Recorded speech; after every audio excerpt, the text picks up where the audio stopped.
आज वीरेंद्र राठौर पहली बार किसी मंच से कविता पढ़ रहे हैं। आप लोगों की अतिरिक्त जिम्मेदारी के बीच वो परिंदा आपको सौंपता हूं। आप निश्चित करें कि उसे कितना दुलार देंगे।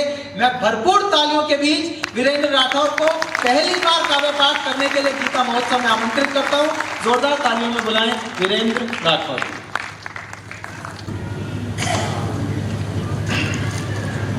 किसी साधारण से परिवार से चले नवयुवक को उसकी स्वयं की जिंदगी और पूरी दुनिया का अधिनायक बना देने वाले कुरुक्षेत्र की पावन धरा को प्रणाम करता हूं। मंच पर मौजूद हिंदी के तमाम बेटे बेटियों को प्रणाम करता हूं। महाराज जी की पावन उपस्थिति को प्रणाम करता हूं और मेरे सामने आकार लिए कुरुक्षेत्र के प्रबुद्ध श्रोताओं को मैं वीरेंद्र कुरुक्षेत्र विश्वविद्यालय से हिंदी साहित्य का विद्यार्थी हिंदी की कविता की ओर से प्रणाम करता हूं।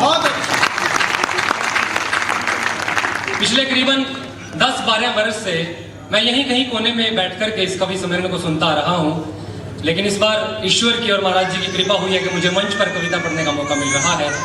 जिन कवियों को देखकर के मैं जवान हुआ हूं, सुनकर के जवान हुआ हूं, आज उनके सामने खड़ा होकर के कविता पढ़ना मेरे लिए किसी बहुत बड़े सौभाग्य की सूचिता मुझे मालूम हो रही है। मेरी कविता कितनी जवान हुई है ये आप सबकी तालियां तय करेंगी।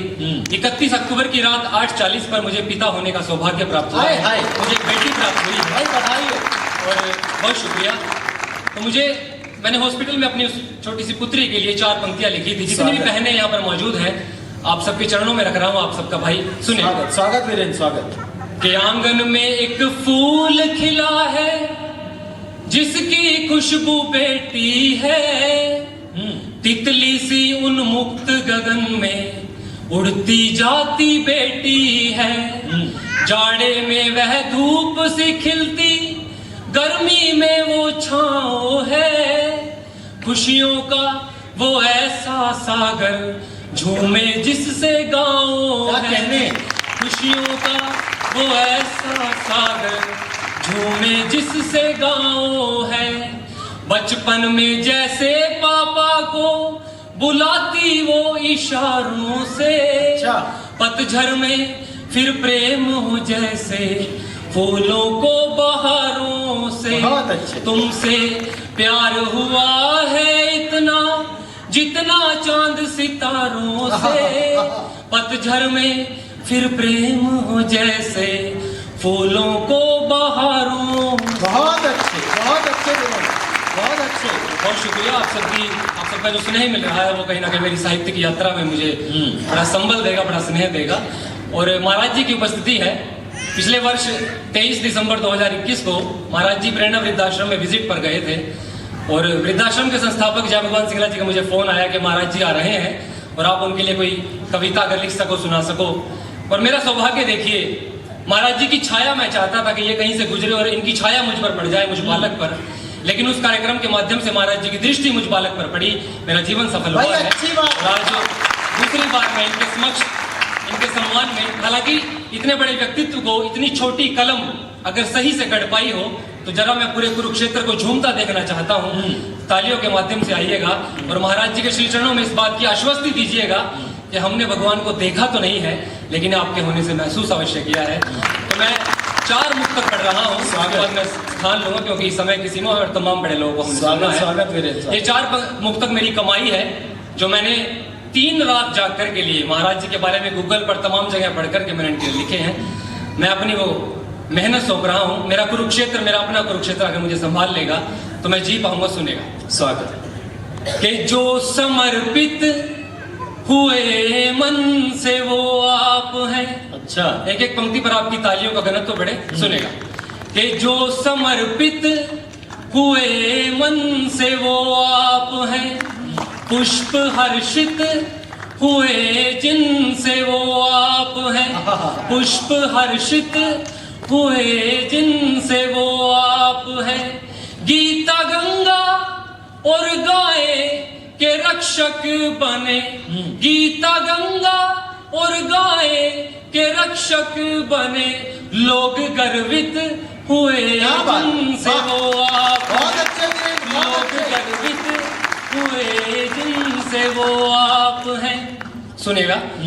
कि हेतु के जो चयन में है वो आप हैं, दुनिया की जो लगन में है वो आप हैं, दुनिया की जो, बहुत शुक्रिया, दुनिया की जो लगन में है वो आप हैं, दिखता ब्रह्मा के जैसा जो स्वरूप है, ब्रह्म स्वरूप, दिखता ब्रह्मा के जैसा। और अगली पंक्ति सुनने से पहले वो चित्र देखिएगा महाराज जी का। इस चित्र में महाराज जी किसी शिशु की भांति हल्के से नीचे देख करके जो मुस्कुरा रहे हैं, मैंने उसे पंक्ति में समेटा है। अगर कुरुक्षेत्र समझ जाए तो तालियां दीजिएगा। कि हेतु के जो चयन में है वो आप हैं, दुनिया की जो लगन में है वो आप हैं, दिखता ब्रह्मा के जैसा जो स्वरूप है, शाम से जो नयन में है वो आप हैं, शाम से जो नयन में है वो आप हैं। आखिरी दो मुक्त सुनेगा। कि संस्कृति के जो नायक है वो आप हैं, बुद्धि से जो विनायक है वो आप हैं। और पिछले दिनों जब कोरोना पूरे विश्व में हावी था, भारत में उसका प्रभाव बहुत ज्यादा था, तो हरिद्वार में बेड नहीं थे हॉस्पिटल में। तो मैं महाराज जी की एक वीडियो सुन रहा था। हरिद्वार में एक आश्रम है गंगा स्वरूप के नाम से, 500 बेड का, महाराज जी ने उसे जनता को समर्पित कर दिया था। तो ऐसे पुरुष हमारे बीच में है तो मैं इनके लिए पढ़ रहा हूँ कि संस्कृति के जो नायक है वो आप हैं, बुद्धि से जो विनायक है वो आप हैं, दुनिया की भीड़ में कौन किसका कहाँ, दुनिया की भीड़ में कौन किसका कहाँ, दुख में सबके सहायक है वो आप हैं, दुख में सबके सहायक है वो आप हैं। आखिर 4 पंक्ति और आप सबसे विदा ले रहा हूं, सुनिए। कि साधु की शान जिनसे है वो आप हैं, कर्म का मान जिनसे है वो आप हैं, साधना और तपस्या का संगम है जो, साधना और तपस्या का संगम है जो, धर्म का गान जिनसे है वो आप हैं, धर्म का गान जिनसे है वो आप हैं। बहुत बहुत शुक्रिया, बहुत बहुत धन्यवाद।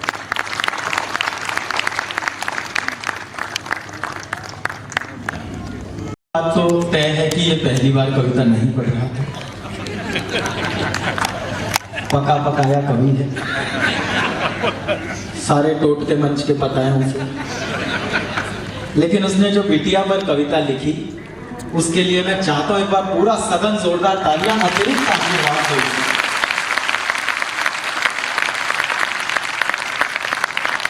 सारी दुनिया से बढ़कर है उल्लास पिता बन जाने का, सुनना वीरेंद्र, सारी दुनिया से बढ़कर है उल्लास पिता बन जाने का, मन को बालक कर देता है आलाप पिता बन जाने का, जब वो अपना छोटा सा सिर सीने पर रखकर सोती है, उस क्षण धरती का राजा होने की अनुभूति होती है। तो आप इस एहसास को जिए। संतति आई, अभी तो तुम खुद ही बालक लग रहे हो, काफी जल्दी से तुमने सारे कार्य निपटा लिए।